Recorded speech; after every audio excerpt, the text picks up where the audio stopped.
ഞങ്ങൾ ഒരുമിച്ച് വർക്ക് ചെയ്യാൻ സാധിച്ചത്. അത് നേരത്തെ ഈ സത്യനന്ദിക്കാട് ചിത്രങ്ങളിലൊക്കെ സ്ഥിരമായിട്ട് അദ്ദേഹത്തിൻ്റെ ടീമിലുള്ള ആൾക്കാരുള്ള പോലെ നീയൊക്കെ സ്ഥിരമാണല്ലോ എന്ന് ചോദിച്ചിട്ടാണ് ഞാനിവിടെ ഫസ്റ്റ് എന്നോട് ചോദിച്ചത്. അപ്പോൾ ഈ ദുഷ്ടൻ വേറൊരു ചതിയും കൂടി ചെയ്തു.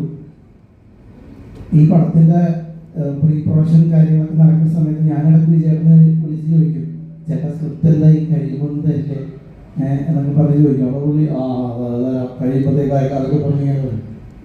അതിന് ശേഷമാണ് ഞാൻ അറിയുന്നത്. പിന്നെ തുടങ്ങാനായിട്ട് തൊട്ടുമ്പോൾ തന്നുകൊണ്ടാണ് ഞാനൊക്കെ വായിച്ചിട്ട് ഹാപ്പിയായി. അപ്പോൾ അത്ര ഡിലേ ആവാൻ കാര്യം എന്താണെന്ന് പിന്നെയാണ് ഞാൻ അറിഞ്ഞത്.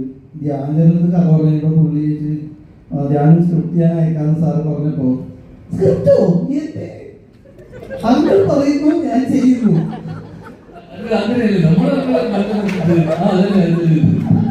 എനിക്ക് നുണ പറഞ്ഞ ശീലമില്ല.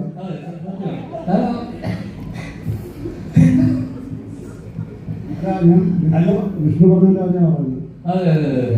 അപ്പൊ സ്ക്രിപ്റ്റ് വായിച്ച ഇവനാണോ സ്ക്രിപ്റ്റ് വായിക്കാത്ത ഞാനാണോ നന്നായി ചെയ്തത്? അഭിനയത്തിന്റെ കാര്യത്തിൽ കണ്ടില്ലേ? അത് പടം പറഞ്ഞിട്ടല്ലേ മാർച്ച് 20-ാം തീയതി. അപ്പൊ അങ്ങനെ പറഞ്ഞ് പുള്ളി ഫസ്റ്റ് തന്നെ നീ അപ്പൊ സ്ഥിരം പുള്ളിയുടെ ആർട്ടിസ്റ്റ് ആവാൻ നിൽക്കണ്ട, ഞാൻ ആൾക്കാർ അധികാലം ഇങ്ങനെ നീ സ്ക്രിപ്റ്റ് കഴിച്ചിട്ട് ഈ അധികാലം പോകാൻ കഴിക്കണം.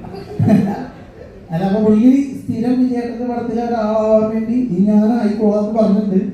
പക്ഷെ അടുത്ത പ്ലാനിൽ എനിക്ക് തോന്നുന്നത് ഞങ്ങളെല്ലാവരും വൈബ് അടിപൊളിയായിരുന്നു. ഞങ്ങൾ നേരത്തെ പറഞ്ഞതാണ് ലൊക്കേഷനിൽ ഇത്ര എൻജോയ് ചെയ്ത വേറൊരു ലൊക്കേഷൻ ഇല്ല, അത്ര രസകരമായിരുന്നു. അതിനൊക്കെ ഞങ്ങളുടെ മാഷിനെ പോലെ പ്രിൻസിപ്പളിനെ പോലെ വിജയേട്ടനും ഞങ്ങളുടെ കൂടെ ഉണ്ടായിരുന്നു. നേരത്തെ പറഞ്ഞ പോലെ പുള്ളി ചെറിയ വേഷം അങ്ങനെയൊന്നുമല്ല. ഇതിൽ നായകൻ ആരാന്നുള്ളതിൽ ഞങ്ങൾ തമ്മിൽ വേറെ തർക്കമൊന്നുമില്ല. പക്ഷെ എൻ്റെ ഒരു കാഴ്ചപ്പാടിൽ യഥാർത്ഥ നായകൻ എന്ന് പറയുന്നത് നമ്മുടെ മാഷ് തന്നെയാണ്. എന്റെ ഡ്രസ്സും ഉണ്ണിലാലിന്റെ വേഷം ശ്രദ്ധിച്ചാൽ മനസ്സിലാവും ആരാണ് നായകൻ. എന്തായാലും ഒരുപാട് സന്തോഷം. എല്ലാവരും ഭീഷ്മർ 20-ാം തീയതി വരുമ്പോൾ തീർച്ചയായും കാണണം, പ്രോത്സാഹിപ്പിക്കണം. നല്ല രസമുള്ള ചിരിക്കാനൊക്കെ ഒരു സിനിമയാണ്.